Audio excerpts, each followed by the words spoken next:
February 1st, 2026, 1:47 a.m. A doorbell camera disconnects. 41 minutes later, a pacemaker loses its connection to a phone. And somewhere in the darkness of Tucson, Arizona, an 84-year-old woman vanishes from her own bedroom, leaving behind only blood on her porch and a mystery that would grip the nation for 3 weeks. But here's what the kidnapper didn't know. Here's the fatal flaw in what he thought was a perfect plan. Before he ever approached Nancy Guthrie's door wearing that mask, carrying that gun, moving through that pre-dawn darkness, he went shopping. He went shopping at Walmart. And Walmart, as it turns out, never forgets. This is the story of how one shopping trip, captured by the most comprehensively surveilled retail environment on Earth, is now converging with DNA evidence, transaction databases, and cutting-edge genetic genealogy to identify a man who thought darkness made him invisible. This is day 21, and the net is closing. Let's start at the beginning. Because to understand how this all unravels, you need to understand just how carefully this crime was planned. This wasn't some spontaneous act. This wasn't a crime of opportunity. Every single detail was considered. Every potential exposure was minimized. On paper, this should have been the perfect kidnapping. The suspect wore a full face mask, a balaclava that completely obscured his features. No facial recognition possible. No witnesses could identify him. Even in the doorbell camera footage that would later be recovered, you can't see a single centimeter of skin, just the mask, dark fabric, completely concealing his identity. He wore gloves, tactical gloves, the kind designed to leave no fingerprints, no DNA from skin contact, no trace evidence on anything he touched. When he manipulated Nancy's doorbell camera, when he opened doors, when he moved through her home, nothing. No prints, no skin cells, no transfer evidence that could be analyzed. He chose his timing with precision, not evening when neighbors might be awake and looking out windows, not morning when people would be starting their days. 1:47 a.m., the statistical dead zone of human activity, the time when the fewest number of people are awake, alert, watching, the time when darkness is deepest and visibility is lowest. This is when most home invasions occur, when most burglaries happen, because the odds of being seen, of being interrupted, of encountering resistance are at their absolute minimum. And he disabled the cameras. Nancy Guthrie had a Google Nest security system, multiple cameras around her property, the kind of system that should have captured everything, the kind of system that homeowners install specifically to prevent what was about to happen. But at 1:47 a.m., that doorbell camera disconnected, and for the next 25 minutes no video was being recorded, or so he thought. He even considered Nancy's pacemaker. At 2:28 a.m., her pacemaker app showed a disconnection from her phone. Now, we don't know if he knew about the pacemaker beforehand and actively tried to disable it, or if the disconnection happened during the struggle, during the physical altercation that left Nancy's blood on her porch. But either way, it shows a level of planning. A level of awareness about technology, about surveillance, about the digital footprints that could lead investigators to him. This was methodical. This was careful. This was someone who understood that in 2026, you're not just avoiding human witnesses anymore. You're avoiding digital witnesses. Cameras, sensors, GPS, cellular triangulation, Bluetooth signals, Wi-Fi connections. The invisible technological web that captures almost everything we do, every movement we make, every transaction we complete. But he made one mistake. One single, catastrophic mistake. Before he could execute this carefully planned crime, he needed equipment. He needed that mask, those gloves, that backpack to carry whatever tools he brought, that holster for his weapon. And instead of buying these items with cash at different locations over the course of weeks or months, instead of acquiring them in ways that wouldn't create a paper trail, he went to Walmart. Let me tell you about Walmart's surveillance infrastructure, because this is where the perfect plan starts to fall apart. Walmart operates more than 4,600 stores in the United States. They process approximately 265 million customer transactions every single week, and every one of those transactions creates a data point. Every single one leaves a digital fingerprint that can be traced, analyzed, and connected to other data points. When you walk into a Walmart, you're being recorded before you even reach the door. Parking lot cameras capture your vehicle, your license plate, your make and model, the time you arrived, even the way you walk from your car to the entrance. Entrance cameras capture your face, your clothing, your build, your gait, the way you move. Inside the store, there are cameras in every aisle, cameras at every register. Cameras in the garden section, the automotive section, the sporting goods section where our suspect would have purchased that Ozark Trail hiker pack. But it's not just cameras. Every item you pick up and purchase creates a transaction record. If you pay with a credit card or debit card, that record includes your name, your card number, your billing address, the exact items purchased, the exact time of purchase down to the second, and which specific register you used. The transaction is time-stamped. It's geolocated. It's permanently stored in Walmart's database. Even if you pay with cash, the transaction still records what was bought, when, where, and at which register. And modern point-of-sale systems can correlate that cash transaction with the security camera footage from that register at that exact timestamp. So even a cash purchase isn't anonymous. The items are recorded, the time is recorded, and the face of the person who bought those items is recorded on video. Walmart keeps these records, all of them. Transaction databases going back years, surveillance footage stored on servers, backed up, archived, license plate recognition data from parking lots, entry and exit timestamps, and when law enforcement comes knocking with a search warrant, Walmart provides everything. Because they have to.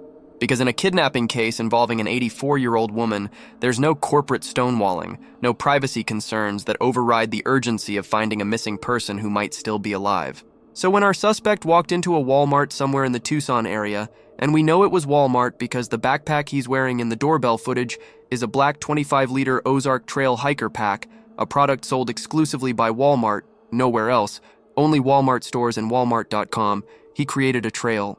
A digital, traceable, permanent trail that's now being followed backward by some of the most sophisticated investigative resources in the country. Sheriff Chris Nanos confirmed on February 21st that investigators are reviewing transaction records for every Ozark Trail hiker pack purchased in recent months. Think about what that means.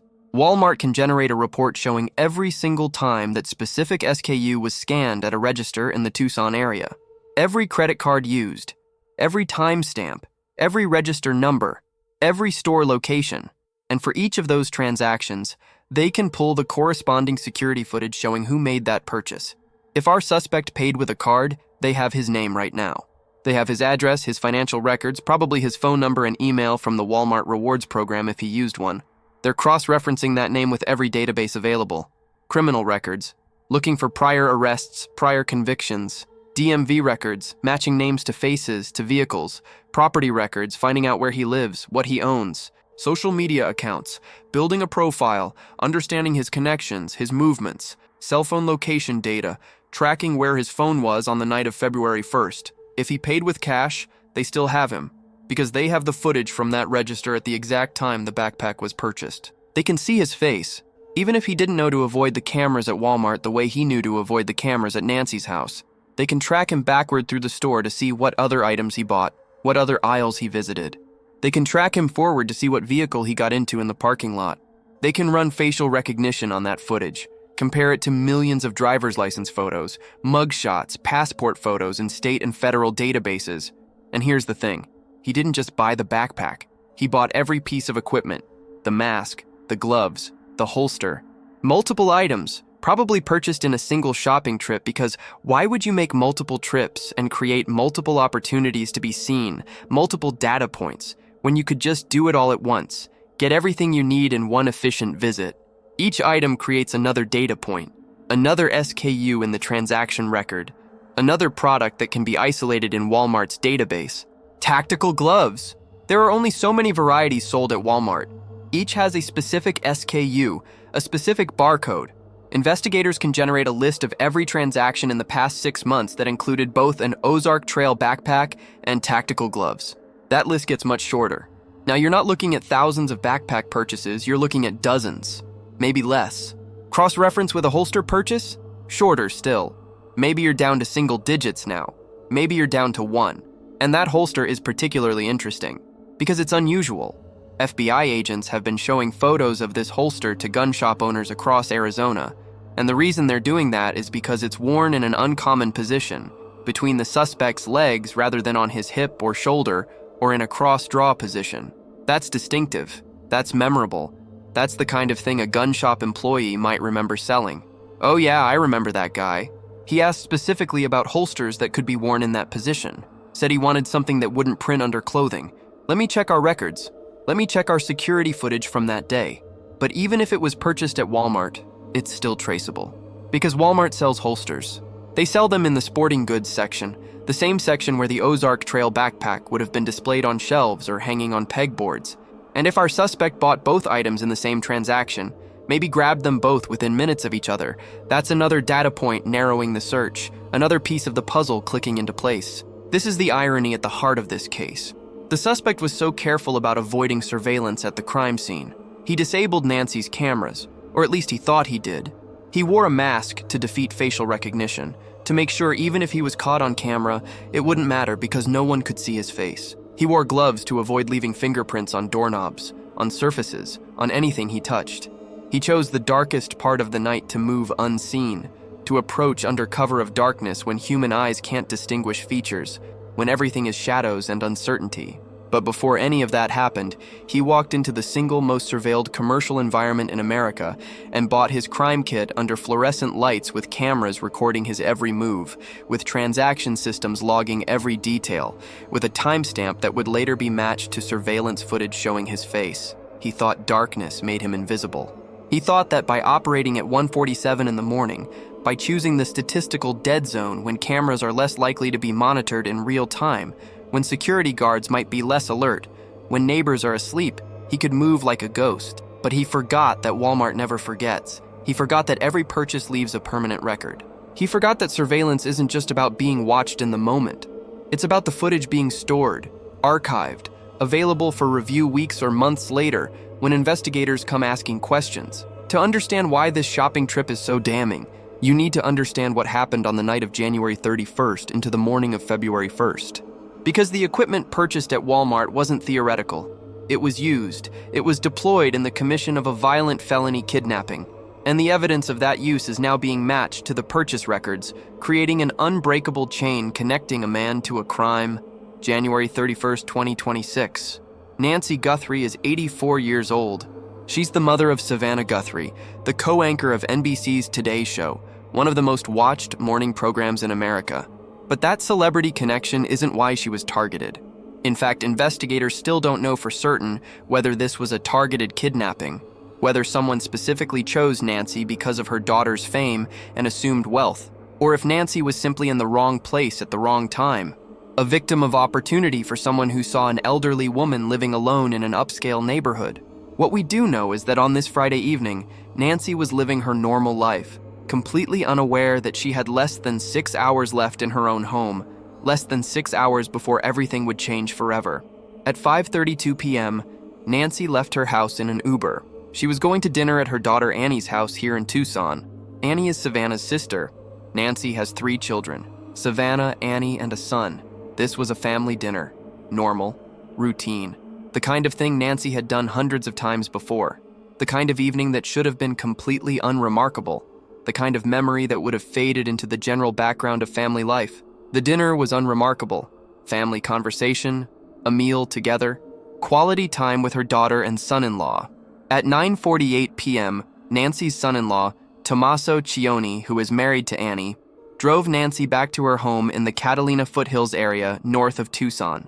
This is an upscale neighborhood, large properties with desert landscaping, the kind of area where homes sit on multi-acre lots with some distance between them, where privacy is a feature, where you can't see your neighbor's front door from your living room window. Tommaso pulled into Nancy's driveway. He waited while Nancy gathered her things, her purse, maybe a container of leftovers from dinner. And here's a detail that will haunt this family forever. Tommaso waited 2 minutes after Nancy went inside. He didn't just drop her off and drive away. He waited because it was late, because Nancy was 84. Because that's what you do when you drop off an elderly family member at night. You wait until you see them safely inside. You wait until the lights come on. You wait until you know they're not struggling with the door, not fumbling with keys in the dark. After 2 minutes, Tommaso saw lights inside the house come on. Nancy was inside. Nancy was safe. Everything was fine. Tommaso put the car in reverse, backed out of the driveway, and drove home to his own house, to his own bed, with absolutely no idea that he had just seen his mother-in-law for the last time. That was at approximately 9:50 p.m. Nancy Guthrie was alive, safe, in her own home, in the place where she should have been able to lock the doors and go to sleep without fear. What happened over the next 4 hours is partially documented by technology and partially lost to darkness, to the gaps in our surveillance, to the moments between data points. We know that Nancy was still alive and active in her home for several hours after Tommaso left. Her phone was being used. Lights were on in different rooms at different times, captured by sensors, by the smart home system, by the subtle data points that modern technology creates. There's no evidence of immediate distress. She likely went about her normal evening routine. Maybe she watched some television, caught the end of the late news or a favorite show. Maybe she read a book or magazine. Maybe she checked her phone, scrolled through messages or photos.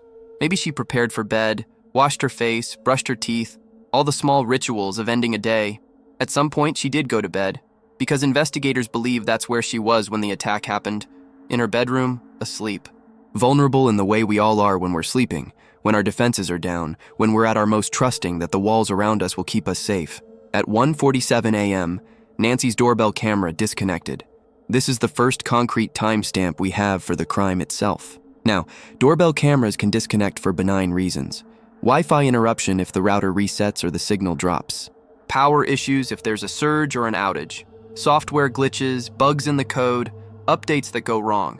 But the timing of this disconnection, at 1:47 in the morning, combined with everything that followed in the next hour, makes it clear this wasn't accidental. This wasn't a technical malfunction.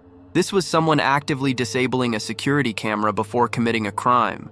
The FBI would later recover footage from this camera showing a masked individual approaching Nancy's door. The recovery of this footage is itself a remarkable story, because initially, investigators were told the footage didn't exist.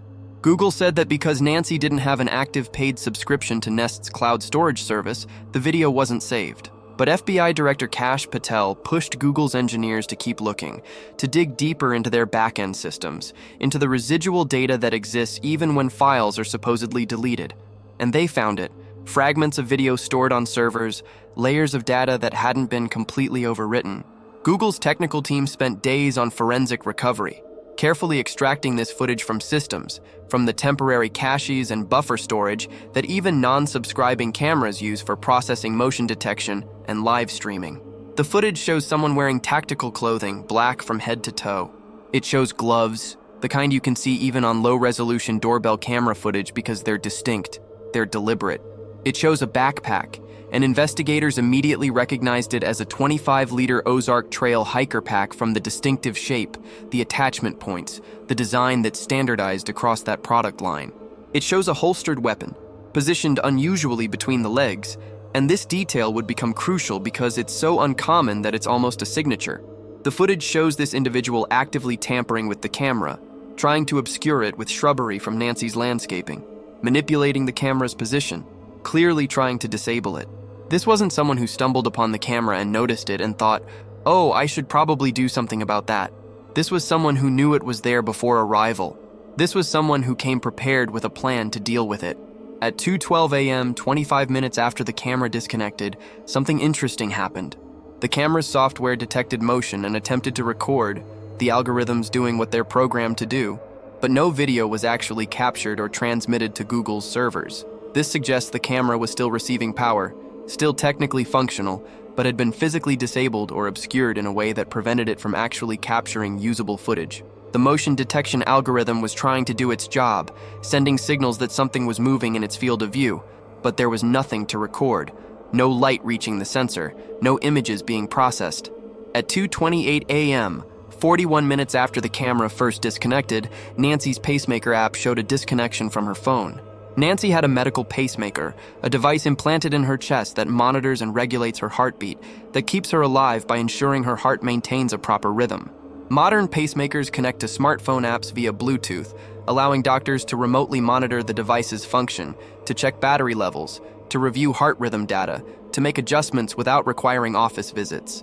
At 2:28 a.m., that connection broke. The Bluetooth signal between Nancy's pacemaker and her phone simply stopped. Now, this could have happened in several ways, and each possibility tells us something different about what was happening in Nancy's home during these dark minutes. If Nancy's phone was destroyed, smashed, or damaged during a struggle, the connection would drop. If the phone was taken, carried away from Nancy's body beyond the roughly 30-foot range of Bluetooth, the connection would drop. If the pacemaker itself was somehow disabled or damaged, which would be extraordinarily difficult and would require specialized knowledge, the connection would drop. If Nancy was moved to a location outside Bluetooth range of her phone, if she was carried from her bedroom to a vehicle outside, the connection would drop. Or if someone with knowledge of the technology actively accessed the phone and disconnected the app, turned off Bluetooth, disabled the monitoring, the connection would drop. What we know for certain is that at 2:28 a.m., 41 minutes after the doorbell camera disconnected, Nancy's pacemaker went dark. And that timeline, 1:47 a.m. to 2:28 a.m., that 41-minute window, that's when Nancy Guthrie was forcibly taken from her home. That's when an 84-year-old woman was attacked in her bedroom, when blood was spilled on her porch, when her life as she knew it ended. But nobody knew. Not yet. Because it was the middle of the night. Because Nancy lived alone in a house on a large lot with distance from neighbors.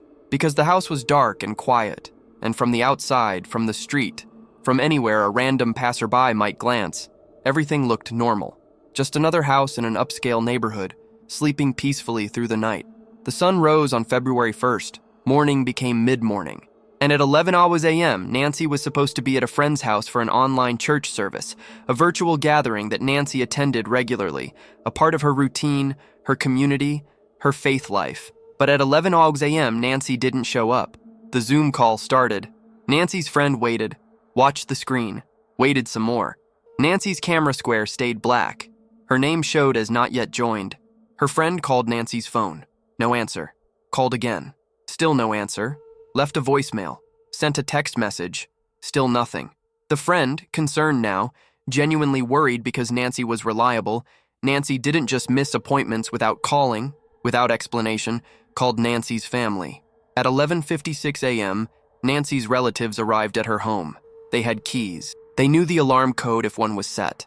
They let themselves in, probably calling Nancy's name as they entered, probably expecting to find her fallen, injured, unable to reach the phone but alive, able to explain what happened, why she missed church, why she didn't answer calls, and what they found was a house that looked mostly normal.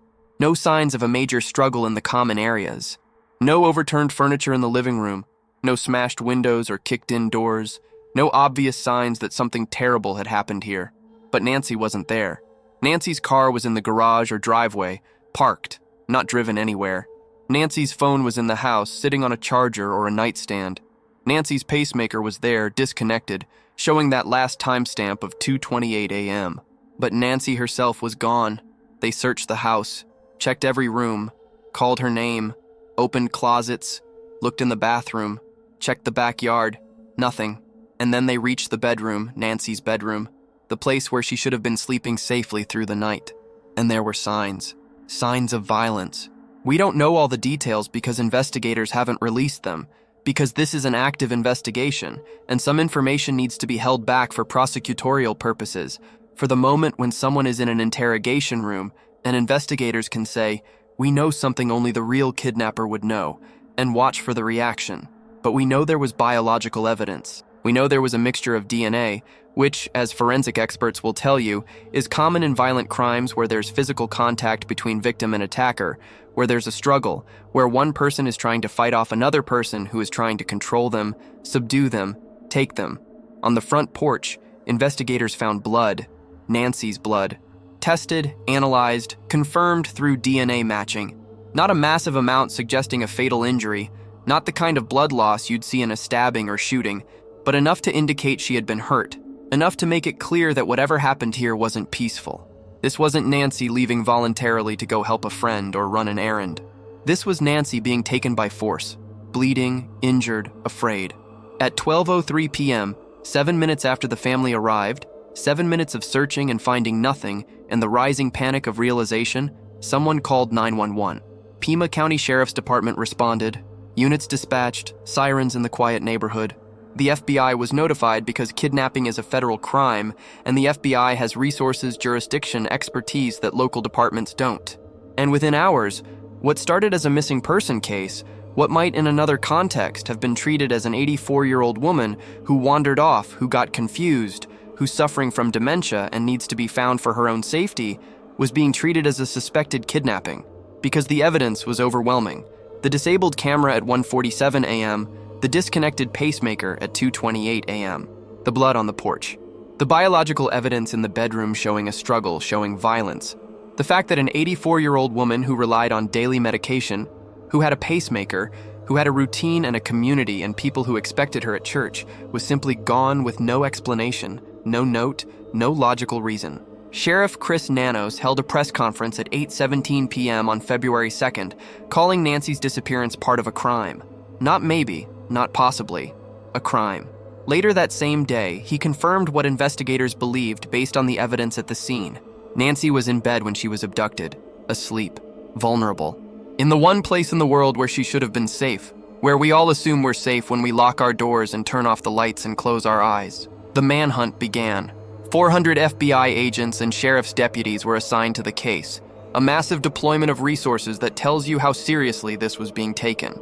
Search teams combed through the desert surrounding Nancy's home, through the scrub and cactus and rocky terrain of southern Arizona. Helicopters with thermal imaging flew grid patterns over Pima County, which is larger than the state of New Jersey, searching for heat signatures for any sign of a person, alive or deceased, in the wilderness. Dogs tracked scents from Nancy's home, following trails that led into the desert before dissipating, before the scent was lost to wind and time. Divers searched bodies of water, every pond and reservoir within a reasonable radius, every abandoned building, every remote property, every location where someone might hide a kidnapping victim was checked and rechecked, but Nancy wasn't found. Not that day, not the next day, not in the days and weeks that followed. And as the search continued, as hope began to fade and fear began to grow, as Savannah Guthrie made tearful pleas on national television begging for her mother's safe return, investigators turned to the evidence left behind at the scene: the doorbell camera footage, the DNA, the blood, the biological evidence. Because if they couldn't find Nancy by searching the desert, by knocking on doors, by following tips, maybe they could find her by identifying the man who took her. And that's when Walmart entered the picture. That's when investigators looked at the footage from Nancy's doorbell camera, at the masked figure wearing that distinctive backpack, and someone said, "I know that backpack. That's an Ozark Trail. That's sold at Walmart." And suddenly, the carefully planned crime started to unravel. The FBI released the doorbell camera footage on February 11th, 10 days after Nancy disappeared. They held a press conference. They showed the images to the media, who broadcast them to millions of people. They posted the footage on social media, on the FBI's website, on law enforcement databases, and they asked the public for help. Do you recognize this person? Do you recognize the way they move, the way they walk? Do you recognize that backpack, that holster, anything about what they're wearing? The response was immediate. Tips poured in, thousands of them. People calling the FBI tip line, calling the Pima County Sheriff's Department, emailing, submitting online forms. Some tips were credible, based on actual observations or knowledge. Many were not.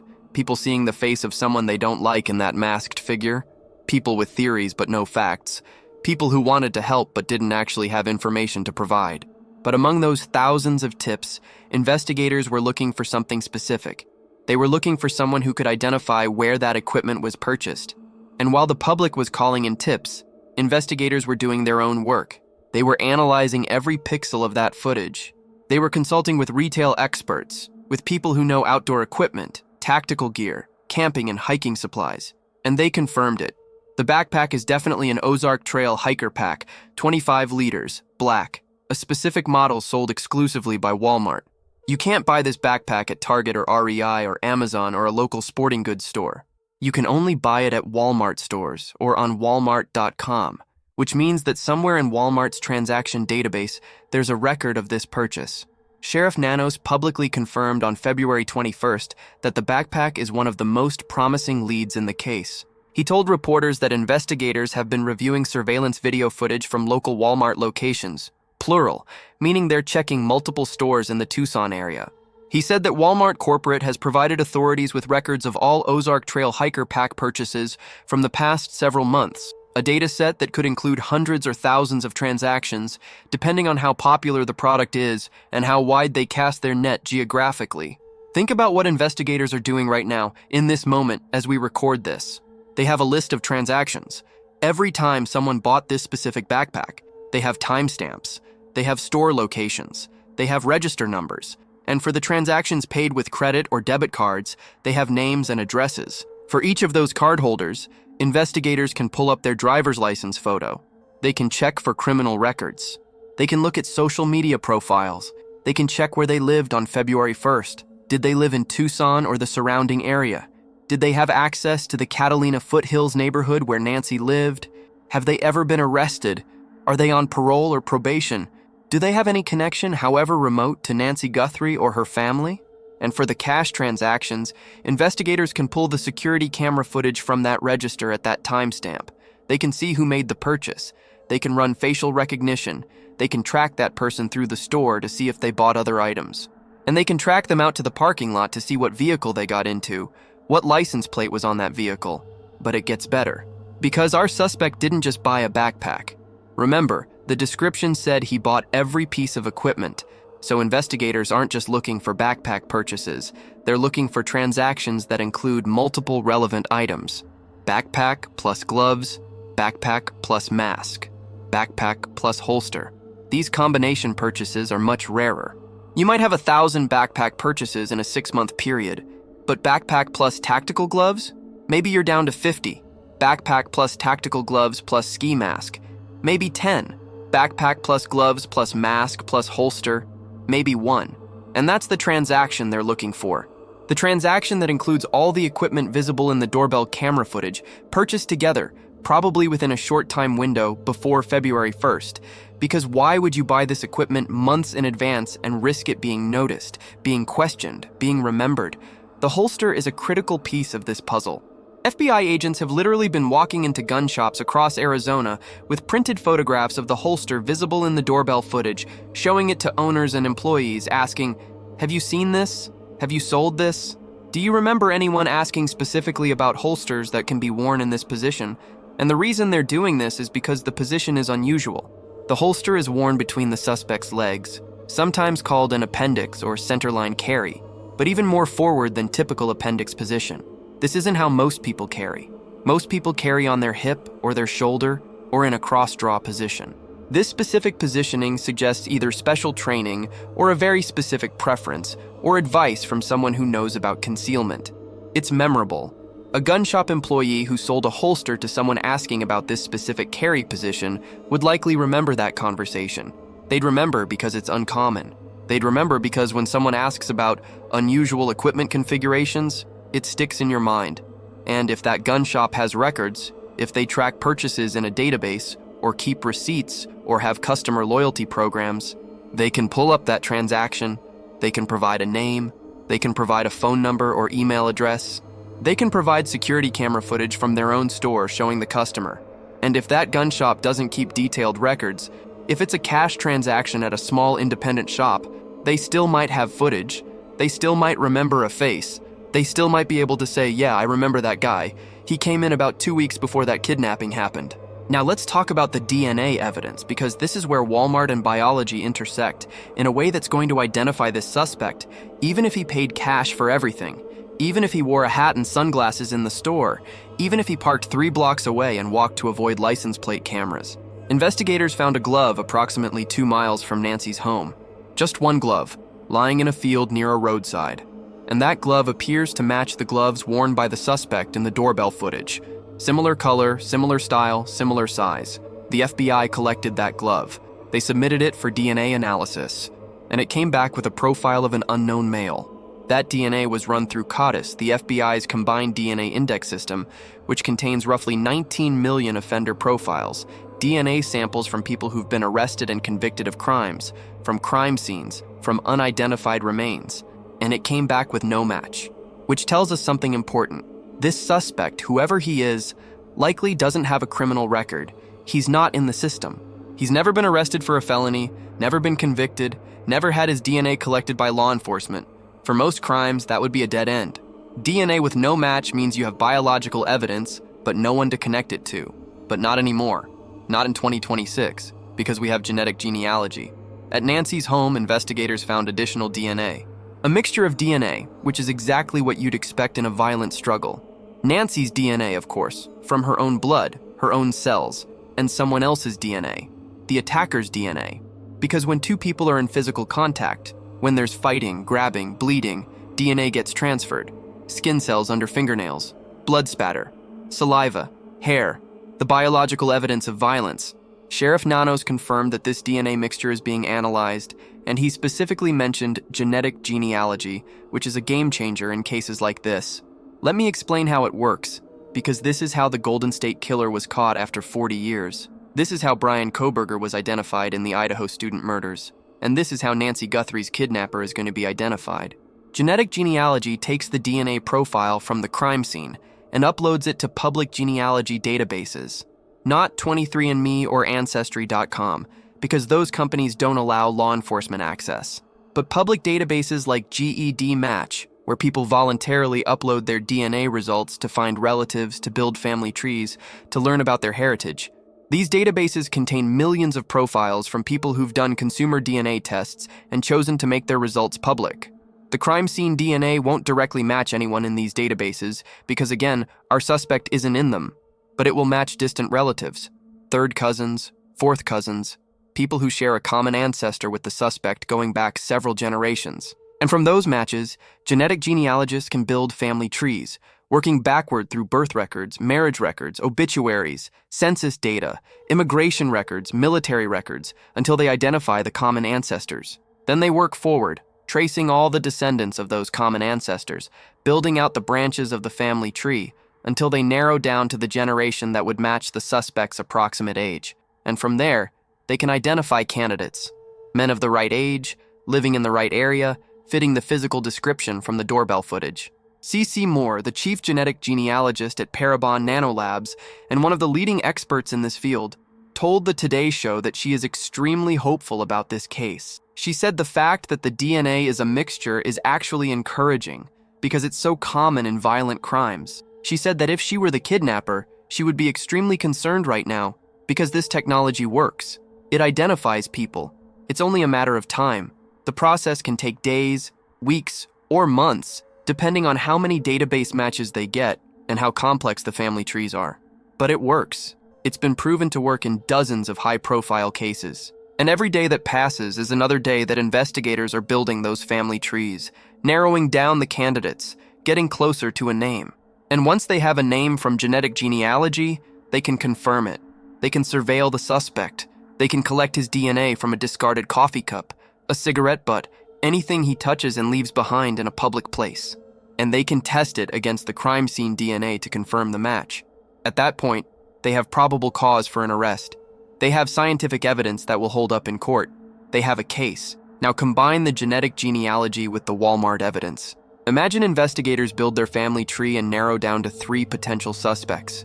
3 men of the right age in the right area fitting the general description. How do they determine which one it is? They check Walmart's transaction records. Did any of these 3 men purchase an Ozark Trail backpack? Did any of them purchase tactical gloves, a mask, a holster in the months before February 1st? If one of them did, that's your guy. That's not circumstantial evidence. That's not a theory. That's a direct connection between a person and the equipment used in a violent felony kidnapping. That's enough for a search warrant. Enough to search his home, his vehicle, his property. Enough to seize his computers, his phones, his clothing. Enough to arrest him and charge him. Or flip it around. Maybe they identify someone from the Walmart footage using facial recognition.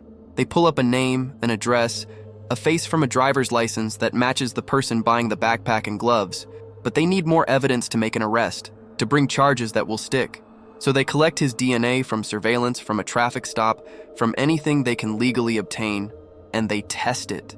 And it matches the DNA from the glove, from Nancy's home. At that point, you don't just have a shopping trip. You don't just have biological evidence. You have both independently confirming each other, creating a case that's essentially impossible to defend against. This is why Sheriff Nanos said on February 21st that he believes investigators are getting closer to identifying some of the articles of clothing worn by the suspect, because they're tracing the purchases, they're matching transaction records to footage, they're narrowing the pool of potential buyers, they're connecting dots. And this is why, on Saturday, February 21st, day 21 of this investigation, work crews were observed putting up traffic barriers near Nancy's home, closing the road to through traffic. The Pima County Sheriff's Department issued a statement saying they need space to get trucks in. Need space for barricades, describing it as major investigative activity. What does that mean? It could mean they're preparing to execute search warrants at nearby properties. It could mean they're doing another detailed search of Nancy's home or the surrounding area based on new information. It could mean they're staging for an arrest operation, for bringing in a suspect, for processing a crime scene that's about to become even more important as evidence. Whatever it is, it's significant. You don't close roads and bring in trucks for routine activities. You do that when something major is happening, when there's a development that requires resources, coordination, preparation. Meanwhile, there's been another development that's getting less attention but is equally significant. TMZ reported on February 20th that they received a new ransom demand. Not the first one, not the Bitcoin demand that came in days after Nancy disappeared and had a deadline that passed on February 9th with no resolution. A new one, and TMZ described it as highly sophisticated. The first ransom demand was for $6 million in Bitcoin. It was sent to local news outlets. It included threats about what would happen if the ransom wasn't paid. But investigators were never certain it was legitimate. They arrested a man named Derek Colella, a 42-year-old from California, for sending fake ransom texts to Savannah Guthrie's family. He admitted he was following the case on TV, pulled family information from cyber websites, and sent texts asking if the family had gotten the Bitcoin payment, basically trying to see if they'd respond, trying to insert himself into the situation for whatever twisted reasons people do these things. So when TMZ received this new ransom demand, there was immediate skepticism. Is this real, or is this another imposter? But TMZ used the word sophisticated. They said it involves a different cryptocurrency, not Bitcoin. They said the amount is similar to the $6 million demand. They said it contains graphic descriptions of consequences if the ransom isn't paid. And they said the timing is significant because it came right around when the family released another video pleading for Nancy's safe return. If this demand is real, if it actually came from Nancy's kidnapper, it tells us several things. It tells us the kidnapper is still engaged, still monitoring the case, still aware of what the family is doing and saying. It tells us Nancy may still be alive because why would you demand a ransom for someone who's already deceased? It tells us the kidnapper understands cryptocurrency well enough to move from Bitcoin to something else, possibly something more private, more difficult to trace like Monero or Zcash. But it also tells us something about psychology. A real kidnapper who's been watching this investigation unfold, who's seen the FBI recover doorbell footage, who knows about the DNA evidence, who understands that genetic genealogy is being used, would be getting nervous, would be second-guessing, would be wondering if every car that drives past is surveillance, if every helicopter overhead is looking for them, if every knock on the door is law enforcement. And in that state of stress, making a new ransom demand might seem like a way to regain control, to remind everyone that they're in charge, that they're still calling the shots. Or it might be a mistake, another data point that investigators can analyze, trace, use to build their case. Because ransom demands, even ones sent through anonymous email services or cryptocurrency networks, create metadata, timestamps, IP addresses, routing information that can be traced with the right tools and the right warrants. President Trump commented on this case on February 19th while aboard Air Force One. He was asked about Nancy Guthrie, and he said, "It's so crazy, it's so bad." But then he made a specific criticism of how investigators are handling the case. He said, "I didn't like when they were talking about going after the pacemaker before they even started going after it." What he's referring to is the public disclosure that investigators are using a helicopter equipped with a Bluetooth signal sniffer to try to detect Nancy's pacemaker. Modern pacemakers emit a low-power Bluetooth signal that can be detected from a certain range. Law enforcement has used this technology in other missing person cases to locate people who are lost, injured, or being held against their will.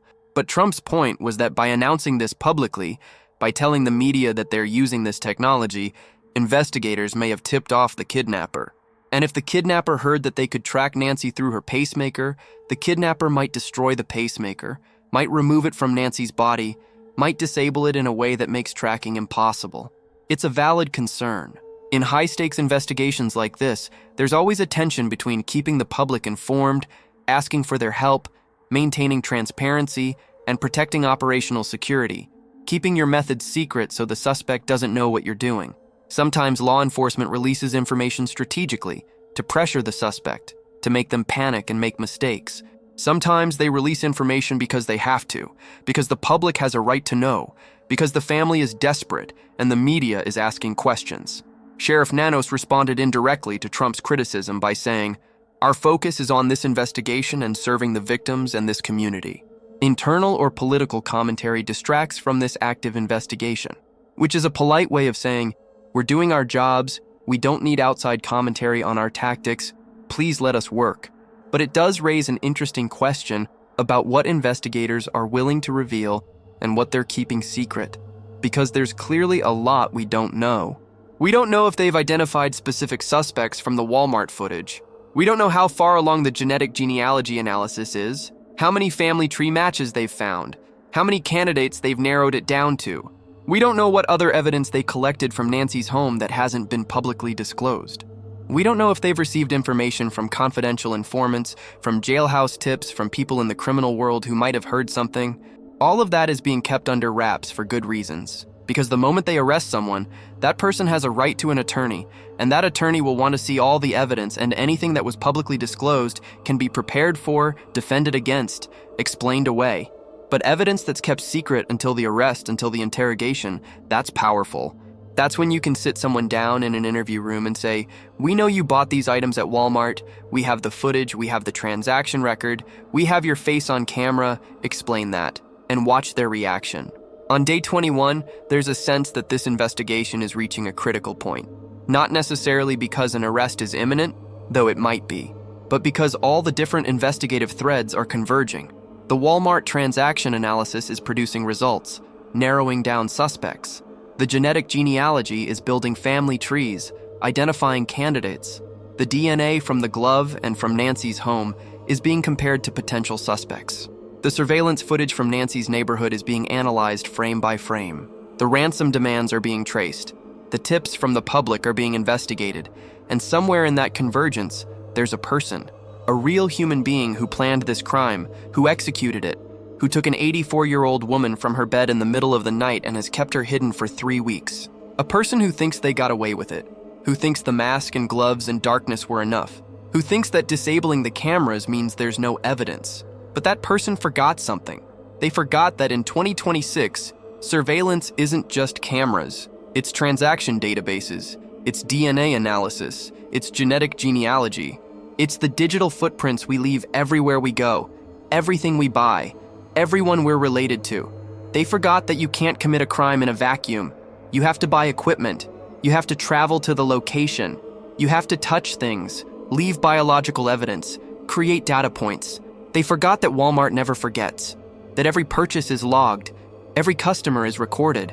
Every transaction creates a permanent record that can be subpoenaed, analyzed, matched to other data. And now, on day 21, with road closures and traffic barriers going up near Nancy's home, with major investigative activity underway, with new ransom demands being analyzed, with genetic genealogy building family trees, with transaction records being cross-referenced with surveillance footage, the net is closing. Nancy Guthrie's family continues to wait. Savannah Guthrie continues to make tearful pleas on national television, begging for her mother's safe return, offering to pay whatever ransom is demanded, asking only for proof of life. Nancy's son and other daughter continue to hold out hope that she's still alive, that she's being held somewhere, that she'll be found. Investigators continue to work around the clock. 400 FBI agents and sheriff's deputies continue to follow leads, interview witnesses, analyze evidence. The FBI tip line continues to receive calls. The Pima County Sheriff's Department continues to process thousands of tips, trying to separate credible information from theories and speculation. And somewhere, a clock is ticking. Because if Nancy is still alive, every hour matters. Every day that passes is another day without her medication, without proper care, without the safety and comfort of home. Every day is another day that evidence could be destroyed, that the suspect could flee, that the trail could go cold. But the evidence suggests that day is not coming. The evidence suggests that this carefully planned crime is unraveling, thread by thread, data point by data point. The shopping trip at Walmart was the fatal mistake. The decision to buy everything in one place, to walk through those aisles under those cameras, to create that transaction record, that was the moment when a perfect plan became a solvable crime. He thought he could disappear into darkness. He thought the mask would hide his identity. He thought the gloves would prevent DNA transfer. He thought disabling the cameras would erase the evidence. But he didn't think about the evidence he created before the crime even happened. He didn't think about the fact that modern investigations don't just look at the crime scene. They look backward. They look at where the suspect came from, what they bought, how they prepared. And in looking backward, investigators found Walmart, found transaction records, found surveillance footage, found a trail that leads directly from a shopping trip to a doorbell camera to a missing 84-year-old woman. The investigation continues, the search continues, the hope continues. And the net continues to close around a person who planned everything perfectly except for the one thing that will identify them: the shopping trip.